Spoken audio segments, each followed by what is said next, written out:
നമസ്കാരം. ബ്രിജ്ഭൂഷൺ ശരൺ സിംഗ്, ഓർമ്മയുണ്ടോ ഈ പേര്? അത്ര വേഗം മറന്നിരിക്കാൻ വഴിയില്ല. ഏതാണ്ട് 1.5 വർഷത്തിന് മുമ്പ് ഇദ്ദേഹത്തിനെതിരെ എന്തൊക്കെ ആരോപണമായിരുന്നു ഈ ഇന്ത്യ മഹാരാജ്യത്ത് അങ്ങോളം ഇങ്ങോളം പല രാഷ്ട്രീയക്കാരും ഉന്നയിച്ചുകൊണ്ടിരുന്നത് എന്ന് നിങ്ങൾ ഇതുവരെ മറന്നു കാണാൻ യാതൊരു സാധ്യതയില്ല. ഇയാൾ ഉത്തർപ്രദേശിൽ നിന്നുള്ള BJP MP ആയിരുന്നു. അതിലുപരി ഇദ്ദേഹം നമ്മുടെ രാജ്യത്തിന്റെ ഈ ഗുസ്തി ഫെഡറേഷന്റെ തലപ്പത്ത്, അതായത് പ്രസിഡന്റ് സ്ഥാനത്ത് ഇരുന്ന വ്യക്തിയാണ്. അങ്ങനെ ഇരിക്കുന്ന സമയത്താണ് ഇദ്ദേഹത്തിനെതിരെ പോക്സോ കേസ് അടക്കമുള്ള പീഡന കേസുകൾ വരുന്നത്. തുടർന്ന് രാഷ്ട്രീയമായിട്ട് മുതലെടുപ്പിന് വേണ്ടിയിട്ട് കോൺഗ്രസും മറ്റ് രാഷ്ട്രീയ പാർട്ടികളും ഒക്കെ BJPക്കെതിരെ, പ്രത്യേകിച്ചും നരേന്ദ്രമോദിക്കെതിരെയുള്ള ഒരു ആയുധമാക്കി ഇത് ഉയർത്തിക്കൊണ്ടുവന്നു. അങ്ങനെ സമരം തുടങ്ങുന്നു. ഡൽഹിയിൽ സമരമായി, നിരാഹാരമായി. ഏറ്റവും ഒടുവിൽ ഈ ഗുസ്തി താരങ്ങൾക്ക് ഒളിമ്പിക്സിലും മറ്റുമൊക്കെ കിട്ടിയ മെഡലുകൾ എടുത്ത് ഗംഗയിൽ വലിച്ചെറിയുന്ന തരത്തിലേക്ക് വരെ ഈ സമരങ്ങൾ വളർന്നു. അപ്പോഴേക്കും കർഷക സമര നേതാക്കളൊക്കെ അവരുടെ കൂടെ കൂടി, കോൺഗ്രസ്സുകാർ കൂടി, രാഹുൽ ഗാന്ധിയും പ്രിയങ്ക ഗാന്ധിയും മറ്റ് പലരും ഇതിന്റെയൊക്കെ കൂടെ കൂടി.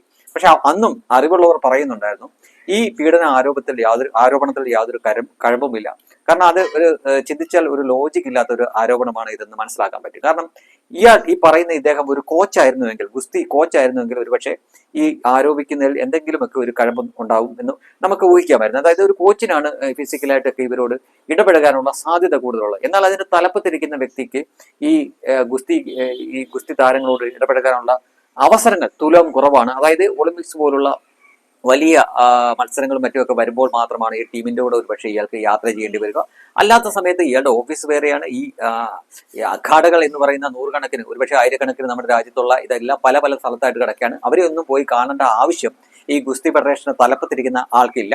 ഉദാഹരണത്തിന് പറയുകയാണെങ്കിൽ നമ്മുടെ BCCയുടെ പ്രസിഡന്റ് ആയിരിക്കുന്ന ഒരു വ്യക്തി, BCCയുടെ കീഴിൽ പുരുഷ ക്രിക്കറ്റ് കളിക്കാരുണ്ട്, അതേപോലെ തന്നെ സ്ത്രീകളുമുണ്ട്. അപ്പോൾ ആ കളിക്കാരെയൊക്കെ പോയി കാണുകയോ അവർക്കൊന്ന് ഉപദേശം കൊടുക്കുകയോ ഒന്നും ഈ BCC പ്രസിഡന്റിന്റെ ചുമതലയല്ല. അദ്ദേഹം ആ സംഘടനയെ നയിച്ചുകൊണ്ട് അതിന്റെ തലപ്പത്തിരിക്കുന്നു. അദ്ദേഹത്തിന് ഓഫീസും മറ്റ് സൗകര്യങ്ങളും ഒക്കെ ഉണ്ട്. അതിനുപരി മറ്റു കാര്യങ്ങളൊക്കെ നോക്കുന്നത്, കളിക്കാരുടെ ശാരീരികവും മാനസികമായിട്ടുള്ള കാര്യങ്ങളൊക്കെ നോക്കാനുള്ള അതാത് ആളുകൾ വേറെയുണ്ട്, കോച്ചുകളും മറ്റുമൊക്കെ. അപ്പോൾ അത്തരം കാര്യങ്ങൾ ചെയ്യുന്നവർക്കാണ് ഇവരോട് കൂടുതൽ അടുത്തിടപെടാനുള്ള സാധ്യത. അപ്പോഴാണ് ഈ പീഡന ആരോപണവും മറ്റുമൊക്കെ ഉയർന്നു വരാനുള്ള സാധ്യതയുള്ളൂ. പക്ഷെ ഇതിനൊന്നും യാതൊരു സാധ്യതയും ഇല്ലാത്ത 1, 2 അല്ലെങ്കിൽ 4 വർഷം കൂടുമ്പോൾ മാത്രം ഒരു താരമായിട്ട് കാണാൻ ഉള്ള ഒരു അവസരം മാത്രമുള്ള ഒരു വ്യക്തിക്കെതിരെയാണ് ഇങ്ങനെ ഒരു ആരോപണം വന്നത്. അതിനാൽ തന്നെ അതിന് തീരെ സാധ്യതയില്ല, രാഷ്ട്രീയ ആരോപണമായിരുന്നു എന്ന് അന്ന് പലരും പറഞ്ഞിരുന്നു. പക്ഷേ BJPക്കെതിരെ ആയതിനാൽ അതൊന്നും ആളുകൾ കണക്കിലെടുത്തില്ല. അത് വലിയ രീതിയിൽ വിവാദമായി. നരേന്ദ്രമോദി രാജിവെക്കണം എന്ന് വരെ പറഞ്ഞിരുന്നു.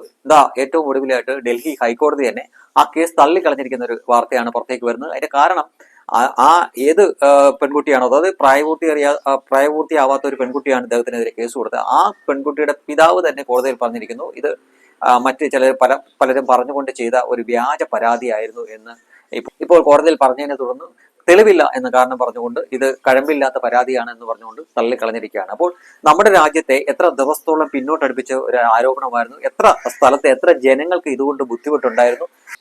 അഭിമാനമായിട്ട് നമ്മൾ കണ്ടുകൊണ്ടിരുന്ന ഗുസ്തി താരങ്ങൾ വരെ ഈ രാഷ്ട്രീയമായിട്ട് മുതലെടുക്കാൻ വേണ്ടിയിട്ട്, അല്ലെങ്കിൽ അവരെ ചട്ടുകമായിട്ട് ഉപയോഗിക്കുന്ന കാഴ്ച വരെ നമ്മൾ കണ്ടതാണ്. അപ്പോൾ എത്രയോ മാസങ്ങൾ ഇതിന്റെ പിന്നാലെ നമ്മുടെ മാധ്യമങ്ങളുണ്ടായിരുന്നു.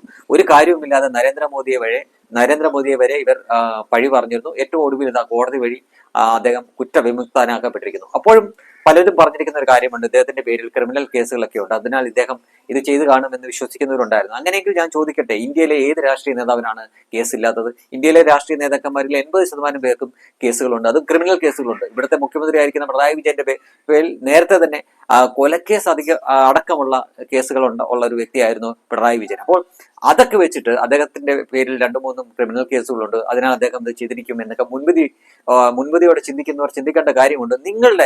നിങ്ങൾ വിശ്വസിക്കുന്ന രാഷ്ട്രീയ പ്രസ്ഥാനത്തിലെ എത്ര നേതാക്കൾ ഈ കേസില്ലാതെ നിഷ്കളങ്കരാണ്?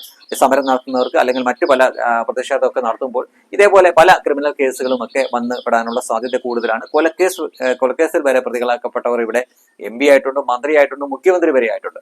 അപ്പോൾ അങ്ങനെയുള്ളപ്പോഴാണ് തികച്ചും രാഷ്ട്രീയമായിട്ട് ഉള്ള ഒരു ചെളിവാരി അറിയാനുള്ള ഒരു അവസരം മുതലെടുക്കുക മാത്രമാണ് ഈ ബ്രിജ്ഭൂഷൺ ശരൺ സിംഗിന്റെ കാര്യത്തിൽ സംഭവിച്ചിരിക്കുന്നത് എന്നിപ്പോൾ ഏറ്റവും ഒടുവിലായിട്ട് ഡൽഹി ഹൈക്കോടതി തന്നെ കണ്ടെത്തിയിരിക്കുന്നു. ആ പരാതി വ്യാജമാണ് എന്ന് കണ്ടിട്ട് ആ പരാതി തള്ളിക്കളഞ്ഞ വാർത്തയാണ് ഇപ്പോൾ നമുക്കറിയാൻ സാധിച്ചത്.